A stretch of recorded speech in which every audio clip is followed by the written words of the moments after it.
Sim, Bruno, a responsabilidade é enorme, porque são coisas muito profundas, são coisas que mexem com a psicologia das pessoas, né? E eu não digo que quem está dentro do centro está fazendo por mal. Não. Muitas vezes é apego, sim, porque as pessoas preferem acreditar no romance, e quando você fala, olha, isso aí que está no romance, isso aqui é contrário à doutrina, é preciso estudar Kardec. Ah, mas você é fundamentalista. Mas depois de Kardec tiveram os complementos e a gente não pode ficar fechado em Kardec. Bom, em nenhum momento a gente falou que tem que ficar fechado em Kardec. A questão é que ciência, né, a metodologia necessária para o desenvolvimento do espiritismo, infelizmente, só existiu com Kardec e precisa ser retomado. E aí, situação rotineira, a pessoa chega ao centro espírita, ou mesmo fora do centro, né? Há pessoas que se digam espíritas e falam, olha, eu me interesso pelo espiritismo, é interessante isso aí, eu queria aprender um pouco mais. Aí o que que a pessoa fala? Ah, vá ler Vera Lúcia Marinzec de Carvalho, Violetas na Janela, vá ler Nosso Lar.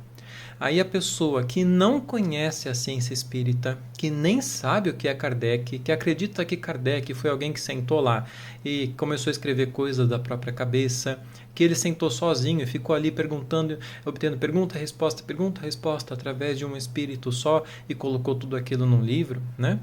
Ela que nem conhece o que é de verdade o espiritismo, sai acreditando nessas crenças limitantes, né, de que no lado de lá a gente vai precisar de casinha, vai ter fominha, que se a pessoa tirar a própria vida ela vai pro Vale dos Suicidas e que aí depois na próxima vida ela vai ter que nascer para pagar, para resgatar aquele débito, para cumprir o tempo que ela não cumpriu na outra vida e que ela vai ter esquizofrenia, que ela vai ter limitações mentais e etc, etc.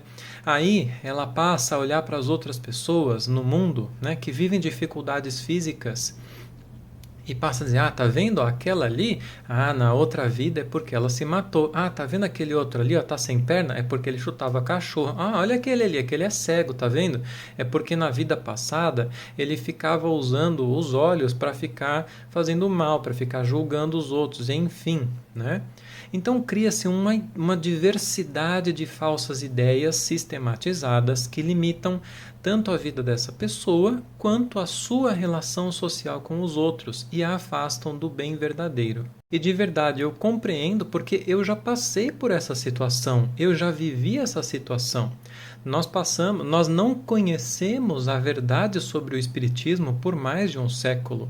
Somente hoje o resgate das obras originais de Kardec, né, a Gênese e Isso é o Inferno, que foram adulterados, começam a demonstrar aquilo que foi perdido com as adulterações. Porque, principalmente no Céu e Inferno, as adulterações, elas não apenas inseriram conteúdos contrários, né, conteúdos rustanguistas, como a ideia de que a gente só nasce para cumprir expiações, como se a gente só nascesse para pagar pecado, né? Pecado não existe, a gente sabe, mas enfim, como se a gente só nascesse para isso e como se a expiação fosse pagar por um pecado, né?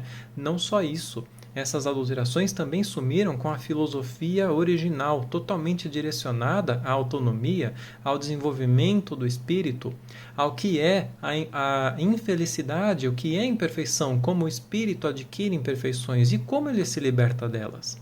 Então, como eu já disse, né, é a força das coisas. A gente vai aprendendo essas coisas erradas porque elas são macetadas na nossa cabeça por pessoas que não tiveram a oportunidade de conhecer, né?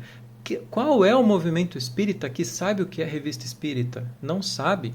Qual é o movimento espírita que, quando saíram as obras demonstrando as adulterações, foi lá e foi estudar essas obras para formar a sua conclusão?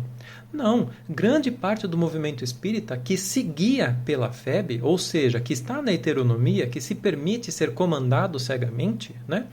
Adota as visões da FEB e fala, não teve adulteração. Isso aí é papinho do Paulo Henrique de Figueiredo, isso aí é besteira, isso aí já foi refutado. Não foi, não foi, né? Muito pelo contrário. Então as pessoas se permitem guiar. E aí a gente vive uma situação muito complicada. Porque assim, é possível conhecer o espiritismo verdadeiro através desse processo? É possível.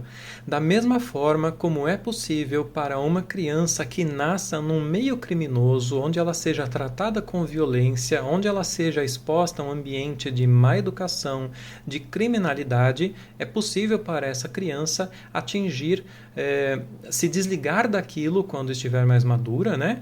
E buscar o bem, né? Mas isso nós temos que convir que é preciso que a criança ou que aquele espírito tenha uma autodeterminação tão grande, né, que ele busque isso sempre, e aí nesse processo ele vai contar com a ajuda dos bons espíritos, né, que vão ajudar nesse direcionamento. Mas se ele não tem essa autodeterminação tão grande, né, ele vai acabar se contaminando pelo meio. Né? Essa má educação vai acabar formando nele maus hábitos, vícios, etc. A mesma coisa para o neófito, né, que não conhece a doutrina e que chega na doutrina através dessas distorções, conhecendo essas distorções através de romances absurdos, né? Através dessas ideias de pagar pecado, através dessas ideias de que do lado de lá é tudo matéria, tanto cá como lá, então não sei por que a gente nasce, né? Se a gente podia ficar lá. Tudo um monte de coisa que não faz sentido. Então a gente termina com a seguinte situação, que era o que eu ia dizer. 3 hipóteses. Ou a pessoa passa por esse processo e ela tem uma autodeterminação e uma racionalidade que vai fazer com que ela se conduza, né, para depois, não, isso aqui não é possível, e ela continua procurando, continua aberta, até que ela encontre, por meio de todo esse caminho, né, o que é o espiritismo de verdade, meu caso. Ou ela vai simplesmente renegar todo o espiritismo por conta dessas coisas, porque aquilo não bate com a razão dela, aquilo que o movimento espírita diz, só que ela não consegue compreender alguma coisa, para ela é mais fácil renegar, ela renega todo o espiritismo, achando que aquilo é espiritismo. Ou, no terceiro caso, ela se submete a tudo aquilo, porque para ela é muito mais fácil, ela simplesmente aceita que é assim, é legal ficar sonhando com o nosso lar, esse negócio de pagar pecado tá certo, tudo que é de ruim é culpa do espírito obsessor, né? Tá bom, livra a minha parte, né? Então a gente tem essas 3 possibilidades. Mas nesse meio a gente tem muitas complicações, porque tem aquelas pessoas que chegam ao centro espírita buscando uma resposta diferente e o que ela ouve é, não, você está passando isso porque é do seu merecimento. E aí ela pode se desesperar mais ainda, ela pode tirar a própria vida, ela pode terminar em descrédito, ela pode se afastar daquilo completamente. A pessoa que está lá dentro, que a racionalidade não bate com aquilo, ela passa às vezes por décadas totalmente afastado de qualquer espiritualidade, não faz uma prece que seja, porque para ela nada disso casa com aquilo que a razão lhe diz que está errado. Meu caso, passei por mais de 7 anos totalmente afastado de qualquer leitura, de qualquer espiritualidade. O que me levou a tudo isso? No momento mais difícil da minha vida eu não tinha bases, eu não tinha onde me agarrar, né? Mas a minha razão e os bons espíritos, né, me diziam, tem alguma coisa. E esse tem alguma coisa me levou a todo esse processo que hoje me faz estar aqui, né? Por uma série de coisas que de vez em quando eu conto aqui.